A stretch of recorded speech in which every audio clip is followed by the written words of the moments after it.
Que essa semana minha esposa ficou doente, eu estou pintando um apartamento, estou de mudança, tenho que gravar esse vlog. Eu não desisti, você também não vai desistir.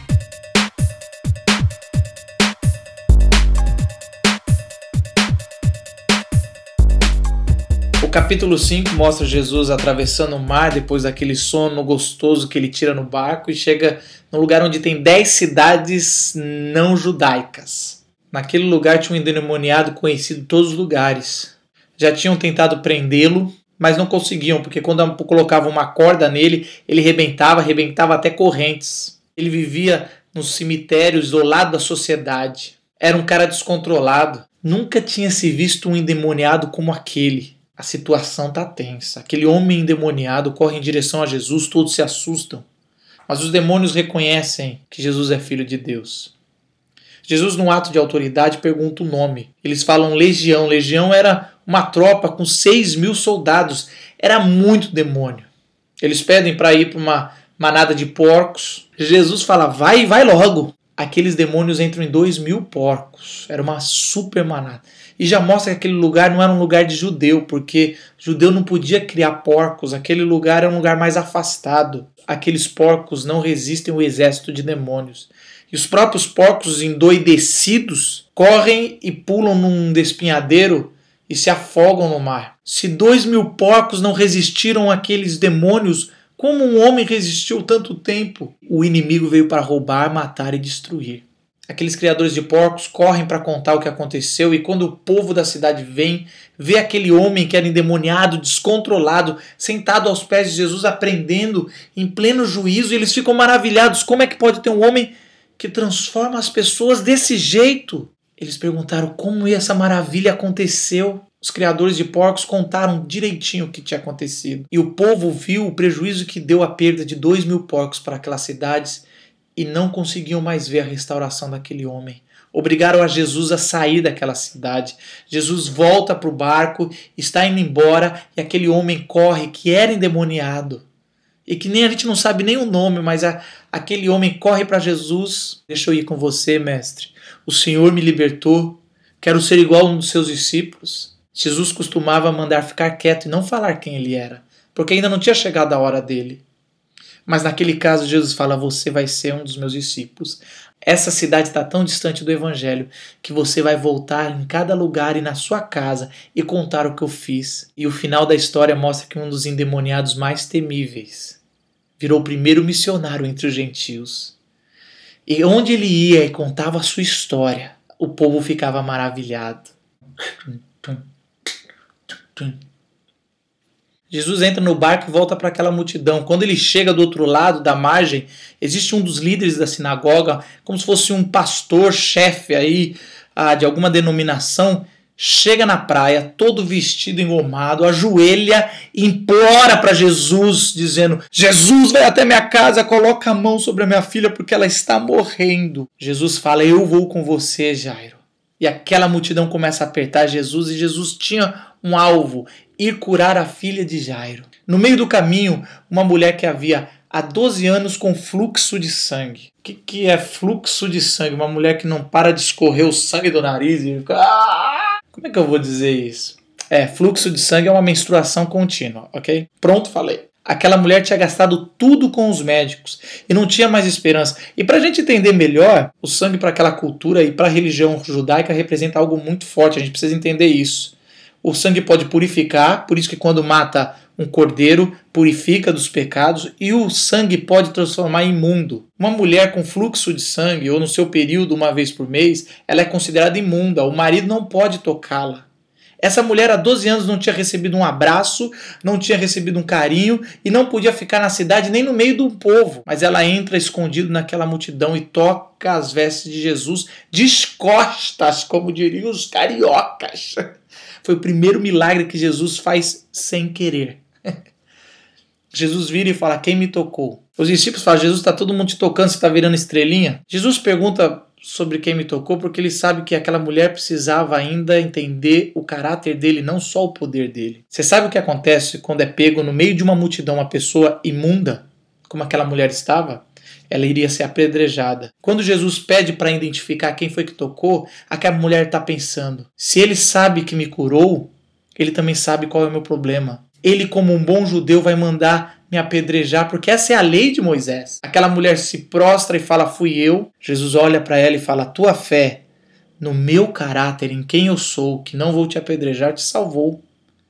Vai em paz. Mais uma vez a gente vê que o dito popular daquela época e dessa está errado. A gente costuma pensar que o mundo contamina quem é santo. E Jesus mostra que o santo purifica o mundo. Eu não sei como é a sua família, mas se você decidiu se santificar em Cristo, você vai transformar a sua família. Notícia ruim espalha muito rápido, e não foi diferente na vida de Jairo. Os parentes deles lá da casa tinham chegado com a notícia de que a filha dele já tinha morrido, para não chamar mais Jesus e nem essa multidão que estava vindo com ele, né? Jairo fica decepcionado porque não conseguiu levar Jesus a tempo. Cabisbaixo, Jesus coloca a mão no ombro de Jairo, levanta o rosto dele e fala, não fique com medo, creia em mim somente. E Jairo creu.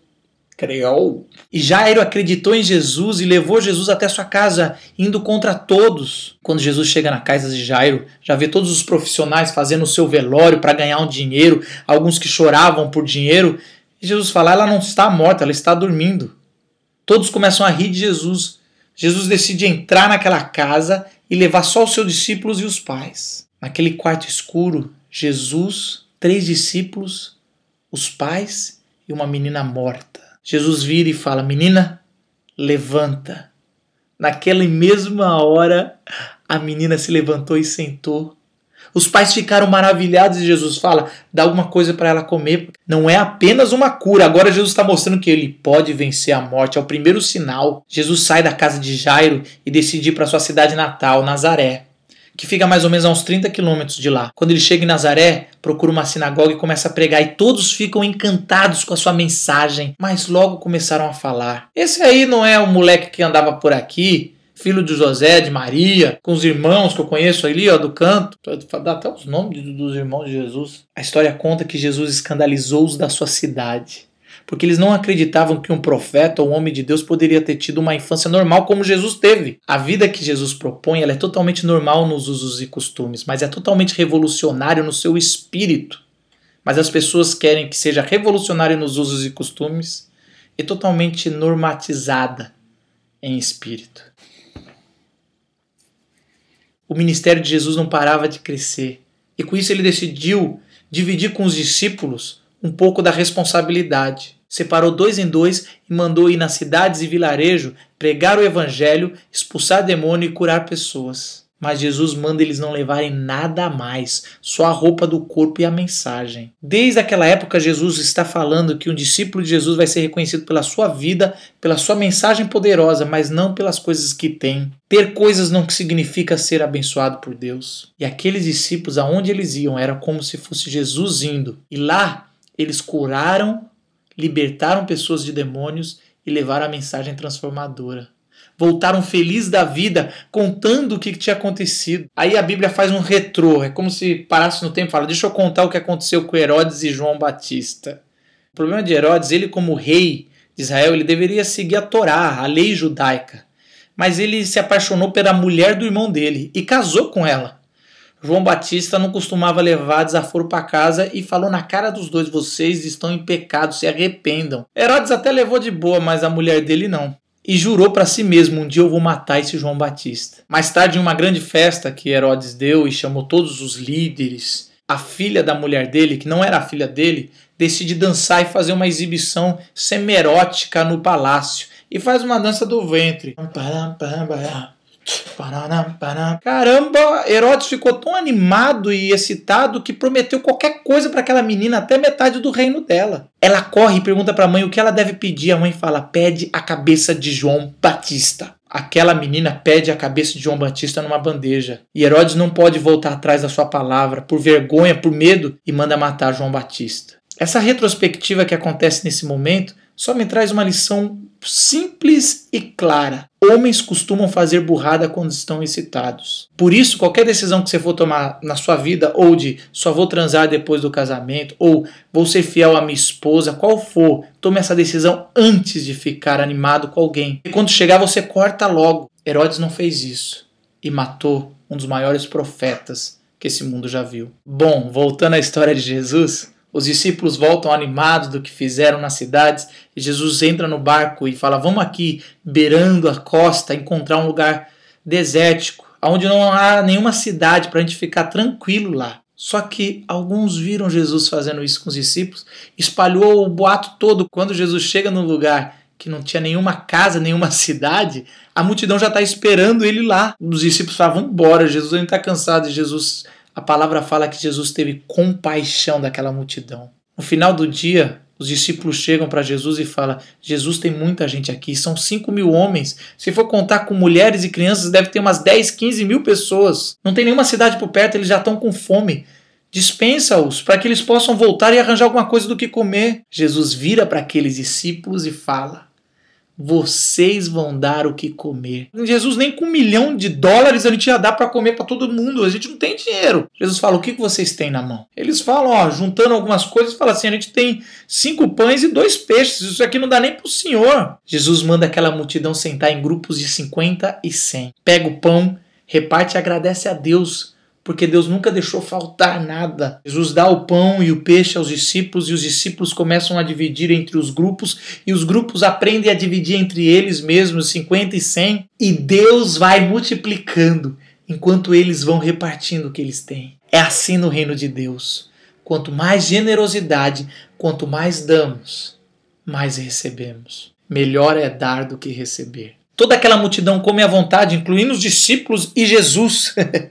E sobram 12 cestos para cada discípulo voltar carregando e pensar no assunto, o que aconteceu. E aquilo fica na cabeça dos discípulos e Jesus fala: entra no barco, já vai atravessando o mar, que eu vou logo depois. Peraí, como assim vai logo depois? E os discípulos obedecem e eles vão embora e a multidão se dispersa.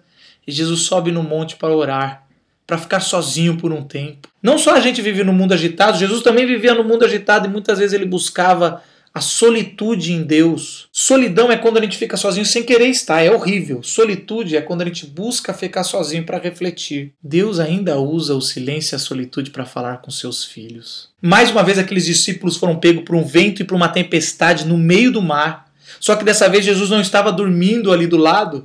E eles pensaram: Jesus não está aqui, acabou, a gente vai morrer agora. Um dos discípulos olha mais para frente e vê um vulto. Fantasma! Eles acreditavam em fantasma, meu Deus do céu. Cada vez que eu leio, eu vejo que os discípulos eram igual a mim e a você. Medrosos, irresponsáveis, e que tudo que eles fizeram de bom veio de Deus e de Jesus. Jesus estava andando sobre as águas. Sobre as águas, que molecagem, que coisa linda, cara. Eu queria andar sobre as águas, eu queria muito andar sobre as águas.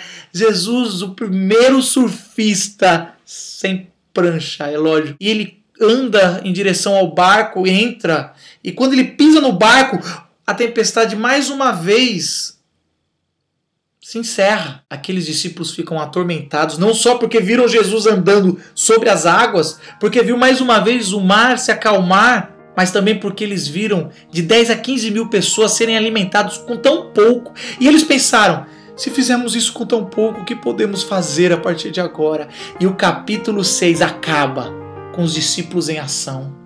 As pessoas daquelas 10 cidades, daquela que tinham endemoniado, que expulsaram Jesus, eles voltam para lá. E as pessoas começam a levar os seus doentes para as praças.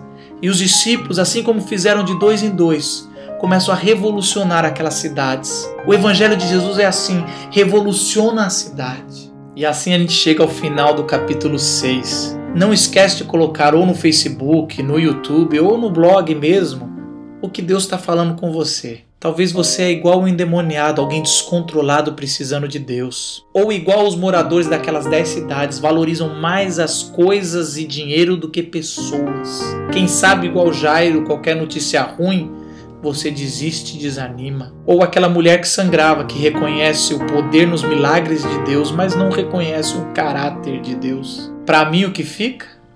Que eu sou igual aos discípulos, incrédulo no que eu tenho nas minhas mãos.